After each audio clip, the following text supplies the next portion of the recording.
Last class we studied about threefold distribution of legislative powers. Threefold distribution of legislative powers, or what makes India a federal country. We have seen last class threefold distribution of legislative powers.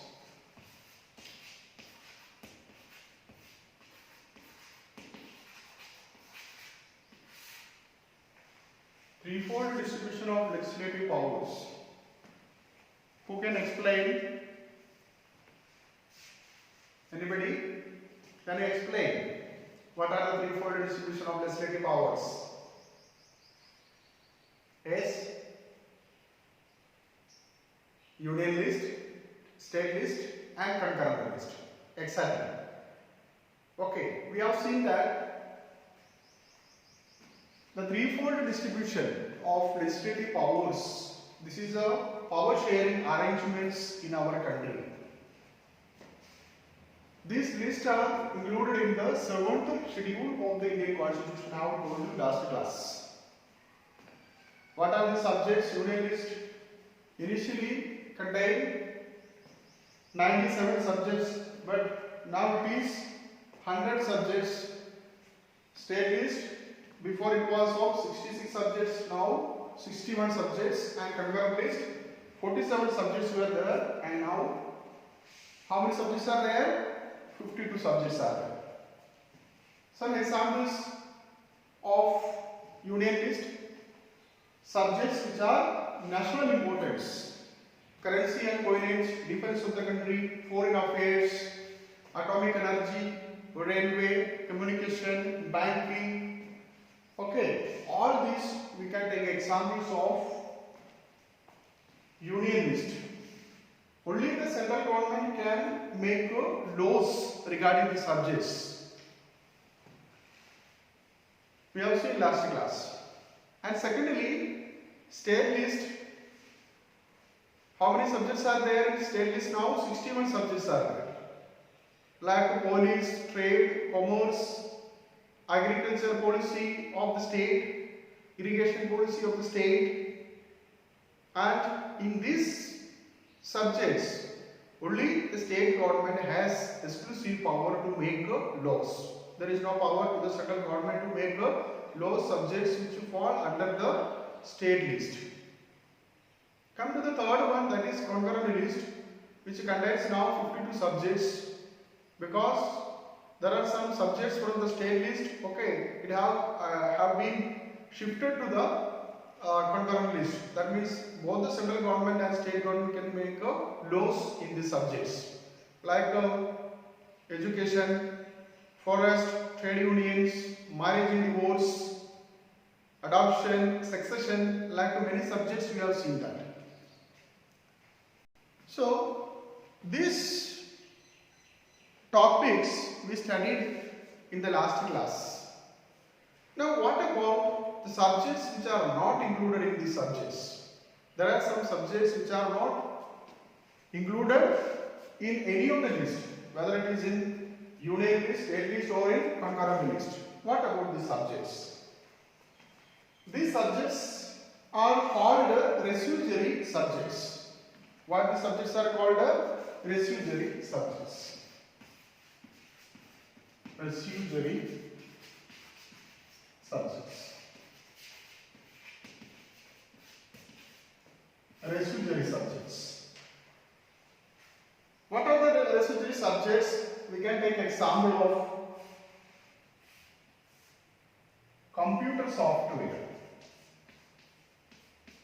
Computer software. Another example we can take e-commerce. E-commerce. These are examples of residuary subjects. What is residuary subjects? The subjects which are not included in the union, state, or concurrent list, that is in the residuary subjects. Why these subjects were not included in the list?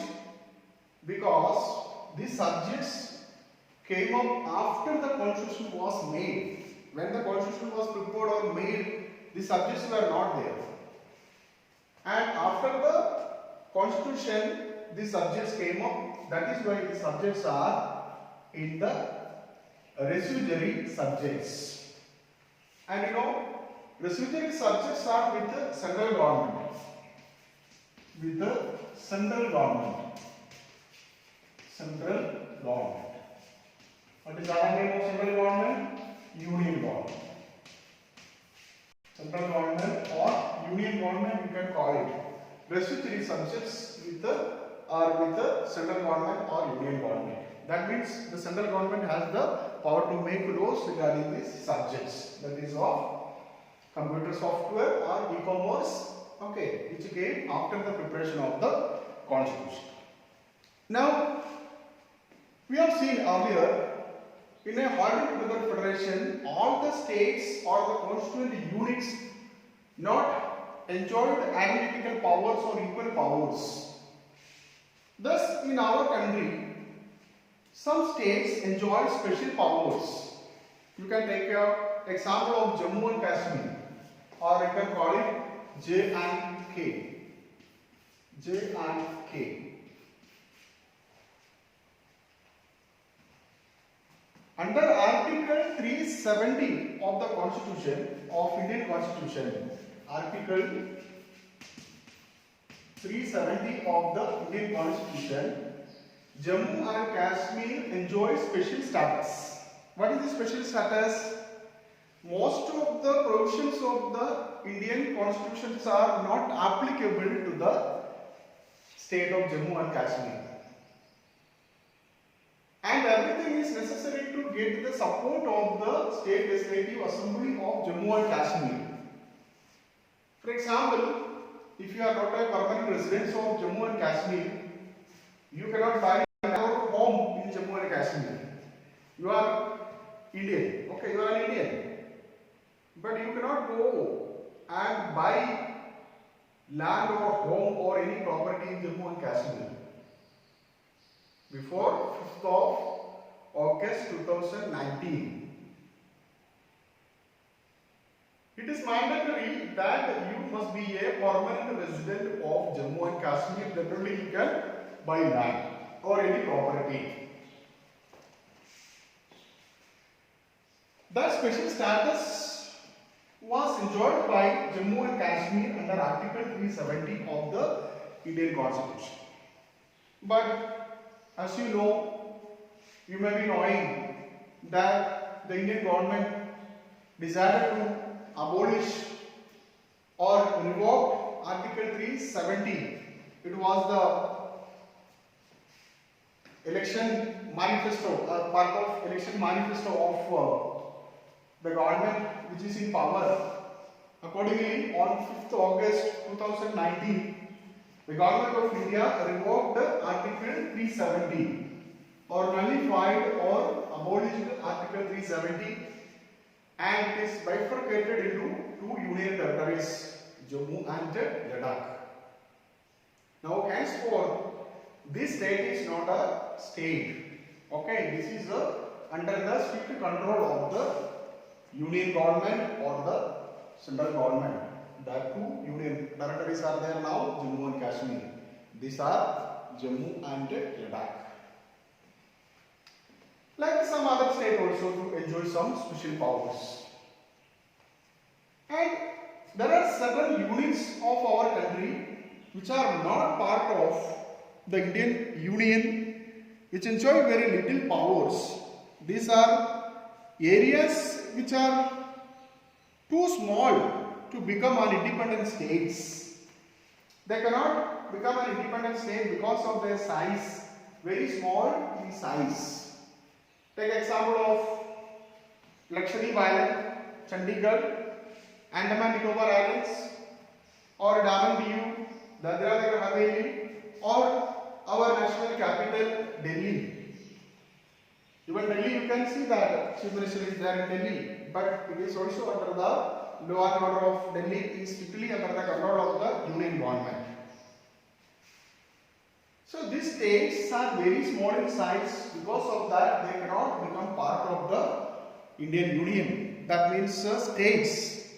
So these are under the strict control of the union government. That is most important things. Okay. So the central government has the power to make laws regarding these subjects.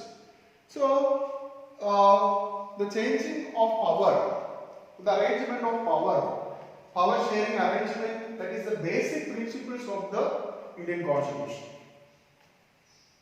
It cannot be changed by one level of government. The government decided to change something. The basic principles or power sharing arrangements. Could it possible? Not at all. It is not possible to change the power sharing arrangements of one level of government. How can we do it? It is necessary to get the two-third majority of both the houses of parliament. Minimum two-third majority is required to change such type of basic principles.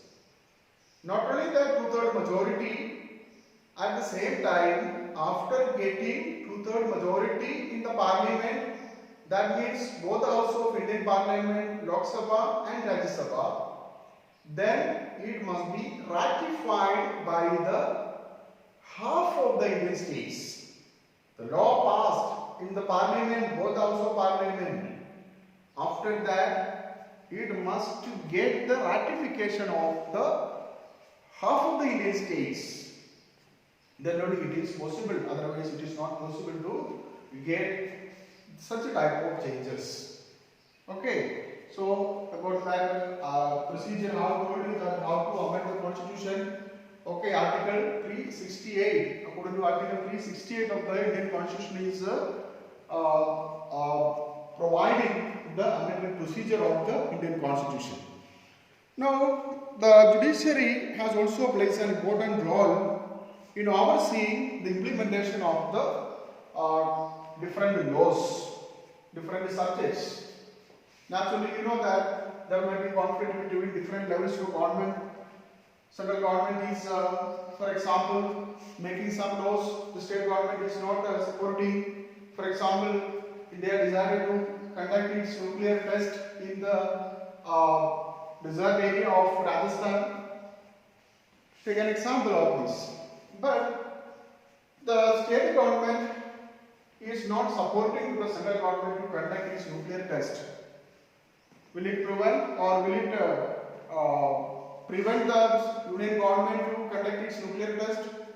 No. You can understand that here that subject is exclusively under the union government. Defense is under the union government, so it is difficult to prevent the state government. Okay, so that the Indian government can go ahead with the nuclear test. Such examples are there.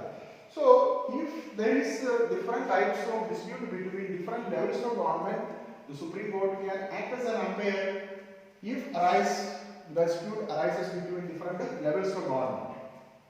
So that the functions of different levels of government will be going smoothly, that is as per the constitution.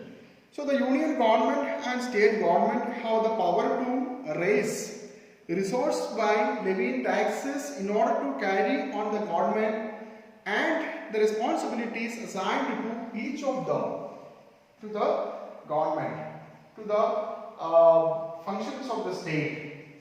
Some income must be there to raise the or to levy taxes. By levying taxes, both the levels of government can raise some fund, and that fund they can make use of it.